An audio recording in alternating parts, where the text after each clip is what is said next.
Recipe अलाव कर बह तोह सतन यथ वीडियोस मज रिहार बापत तह कशुर जमाद शेयर अगर वीडियोस मज गैप द्राय मजीद तह वनो कह टिप्स। अस्सलाम वालेकुम वरहमतुल्लाहि वबरकातुहू। उम्मीद छम जे तुह सारी ऐसो बस इत सलामत। अल्लाह ताला थयन तोह तह पन्निस हिफ्ज अमानस मज। यह रेसिपी मे अकिस गामस मज रिकॉर्ड करमस तथ बारस मज कर बह तोह सतन ब्रोह कुन कथ। फिलहाल वुचतो तुह डूनन कजिमो गड गोज तो पत कड़िक यमन गोजन छकन छकन जि त्रे कड़न पत रलायक यथ आटिस सत यम गोज पे रलवस आबन आब च हन हन रलावान तो यमो हेत ओट मंडुन। बस गाम गमस दावतस चूंकि गाम सठी लोल बरान यम सनी पे मेहमान नवाज तसान तो यमो दोप अस खेनोवुत पन्ने अथ याजि तो मे दमक चलो बह कर तेल तुहज रेसिपी रिकॉर्ड तो पन्न विवरन सत कर बह यह रेसिपी शेयर। फिलहाल वन यम ओट मड़ान यीस कलस ओट गि तैयार तीस कलस वन कशुर जमाद यमिस तह रिहार आसि सह बुझतन गौर सान यह कशुर जमाद तो करतन इस्तेमाल। तह छु नुन 50 ग्राम खोफर तेल तथ मज 1 चमच हींग त्राउन। हींग छु अत मसाल युस न अस ये इस्तेमाल करान कह मगर सह ये मिलान दुकानों पे कुन कुन जाए। अत खोफर तेलस मज हींग ग्रकनाउन तो पत अमे तेल हन सत करन जोड़न मालिश यपर यपर दाग आस तपर तपर। तो ब्याक कशुर जमात तुहदे बापत यानी कि यमिस रिहार आसि तह रोन फल 3 या 4 अकिस दद गिलास मज बॉयल कर वारिया ज्यादा बॉयल अकिस दद गिलासस गि नेसफा नेसफ गन यानी कि नेसफ गि चमुन सु ओड़ दद गिलास तह सुबह चुन शामस बेकिस अकिस दद गिलास मज रोन फल 2 त्रित सह बॉयल कर तो ब्याक डोज बनावन इत कन तह सुबह 1 डोज तो शामन 1 डोज रोजान चुन कर तो यह नुस्ख इस्तेमाल अल्लाह ताला बख्श तनो शफा। वन मे पता तुह वन हींग कत बन ये आयुर्वेदिक दवा कन जड़ी बूटी दवा या लोस गास तिमन दुकानदारन हींग बना कशीर मज एज मेडिसन यह हींग इस्तेमाल करना। कशीर मज पंडित बरादरी हिंद लुक तिम अत बगारस पे त्रवित इस्तेमाल करान यानी कि तिम एज मसाल इस्तेमाल करान।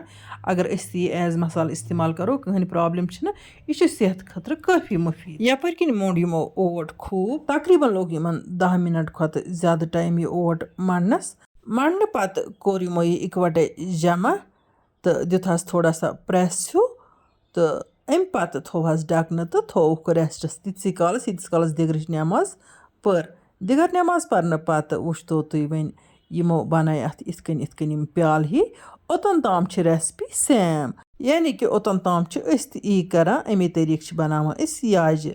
तो अख कत गई मे मशि तह वन अत आटिस नुन रस त्राउन यमो त्रो अत नुन रस गोज त्राउन ब्रोह तो सह शार्ट उस रिकॉर्ड गोमुत कह यथ मज अत गोडनेथ गोज त्राय तो बे नून त्रो।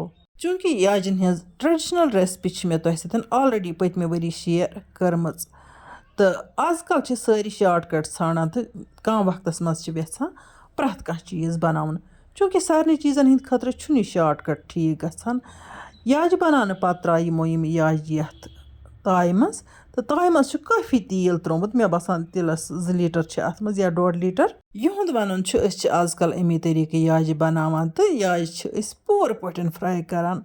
ट्रेडिशनल तरीक सोन उस याज बनानुक यम याज कतरू लेज मज लागान कम तेल हन या गेवहन त्रावान या त्रावान मिक्स गेव तो तेल पत वार वार अनान लेज फिरन दिवान तो दम दम यम याज तैयार तो इन दम लगान पाख लगान दम सत अंदर नबर असल पे तैयार।